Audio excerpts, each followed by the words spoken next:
네, 2019년 2월 22일 큐티앱에 시작하도록 하겠습니다. 처음 부름받은 사명의 자리 갈릴리로 가십시오 라는 제목입니다. 마가복음 16장 1절에서 8절 말씀 읽도록 하겠습니다. 안식일이 지남에 막달라 마리아와 야고보의 어머니 마리아와 또 살로메가 가서 예수께 바르기 위하여 향품을 사다 두었다가 안식 후 첫날 매우 일찍이 해 돋을 때 그 무덤으로 가며 서로 말하되 누가 우리를 위하여 무덤 문에서 돌을 굴려주리오 하더니 눈을 들어 본즉 벌써 돌이 굴려져 있는데 그 돌이 심히 크더라. 무덤에 들어가서 흰옷을 입은 한 청년이 우편에 앉은 것을 보고 놀라매 청년이 이르되 놀라지 말라. 너희가 십자가에 못 박히신 나사렛 예수를 찾는구나. 그가 살아나셨고 여기 계시지 아니하니라. 보라, 그를 두었던 곳이니라.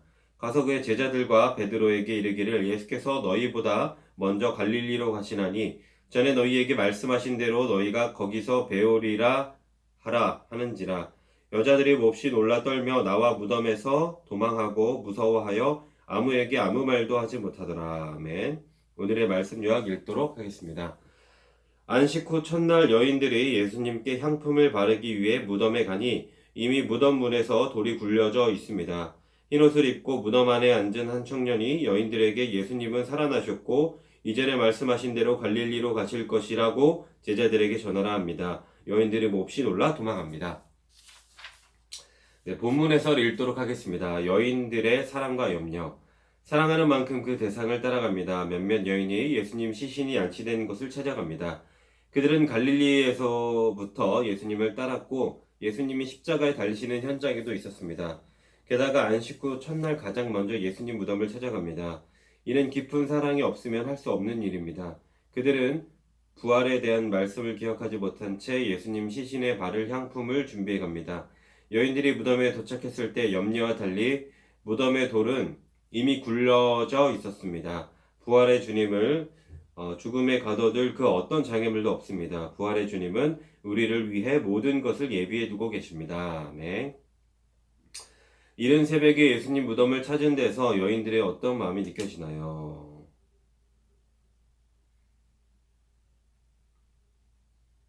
예수님을 사랑하는 마음이겠죠? 네. 깊은 사랑하는 마음.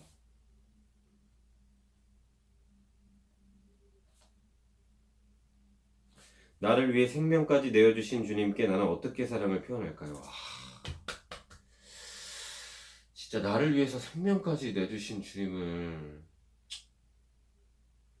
깊이 사랑하지 못한 회개합니다. 네.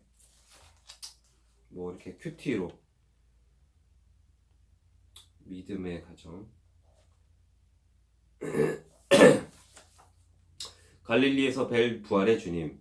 예수님의 빈 무덤은 부활의 증거이자 소망입니다.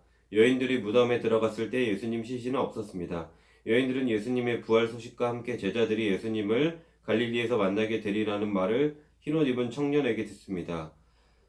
예수님은 공생의 기간에 갈릴리에서 제자들을 처음 부르셨고 복음을 선포하셨습니다. 그곳에서 많은 이적을 행하셨고 많은 가르침을 베푸셨습니다. 즉 그곳은 예수님의 메시아 사역으로 하나님 나라가 이루어진 곳입니다. 예수님은 그곳에서 제자들에게 다시 사명을 주시고 부활의 증인으로 서게 하실 것입니다. 우리가 부활하신 예수님을 만날 수 있는 곳은 지금도 이루어지고 있는 하나님 나라의 현장입니다. 죽은 전통이나 관념적 교리가 아니라 구원의 복음을 전하고 하나님 영광을 위해 헌신하는 곳, 거기가 예수님을 만날 수 있는 갈릴리입니다. 아멘.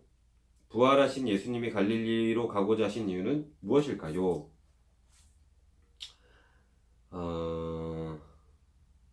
예수님의 메시아 사역으로 하나님 나라가 이루어지는 곳이죠. 네.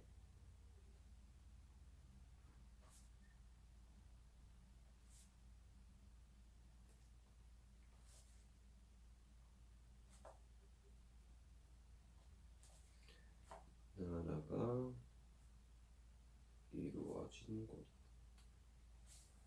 내가 처음 주님께 부름받은 곳, 초심을 회복할 그곳은 어디인가요? 가정이지 않을까 생각을 합니다. 가정. 네, 오늘의 기도 드리도록 하겠습니다. 하나님, 주님을 사랑하기에 서둘러 새벽에 찾아간 여인들처럼 저도 간절하고 깊은 사랑으로 말씀 앞에 앉아 부활의 주님을 만나길 갈망합니다. 죽음과 같은 어두운 시간 끝에 찬란한 부활의 아침이 이어짐을 기대하며 믿음의 눈으로 고난을 바라보고 인내하게 하소서. 아멘. 네, 묵상 에세이 읽고 마치도록 하겠습니다. 반박할 수 없는 진리. 옥한흠 목사의 다시 복음으로. 옥한흠 목사님 글입니다. 루이스 윌리스는 유명한 영화로 제작된 소설 배너의 저자입니다. 이 책은 예수님을 안 믿는 사람들에게도 큰 감동을 주었습니다. 특히 예수님이 십자가에 못 박혀 돌아가시는 장면과 부활 현장 묘사는 그야말로 예술적입니다. 월리스는 원래 예수님의 부활을 믿지 못해 도서관을 뒤지며 반박할 근거를 찾아다니던 무신론자였습니다. 그런데 성경을 부정하기 위해 반복해서 읽다가 결국 무릎을 꿇고 말았습니다. 월리스는 완전히 변화받아 하나님 앞에 새 사람이 되었습니다. 그런 다음 쓰게 된 소설이 바로 배너입니다. 진정으로 예수 그리스도를 만난 사람들은 삶의 목표가 바뀝니다. 예수님을 전하는 것이 인생의 목적이 됩니다. 살아계신 예수님을 만나고 변화되어 그분께 평생을 바친 사람들만큼 부활을 강력하게 증명하는 것이 또 어디 있겠습니까? 수많은 학자가 예수님의 부활이 날조임을 증명하고자 책을 쓰고 갖가지 반증도 들이댔지만 잠깐 파장을 일으키고 끝났을 뿐 50년 이상을 지탱한 학설이 없습니다. 나중에는 전부 쓰레기통에 들어갔습니다. 무엇보다 예수님의 부활이 거짓이라면 지난 2000년 동안 기독교가 널리 보급될 수 없었을 것입니다.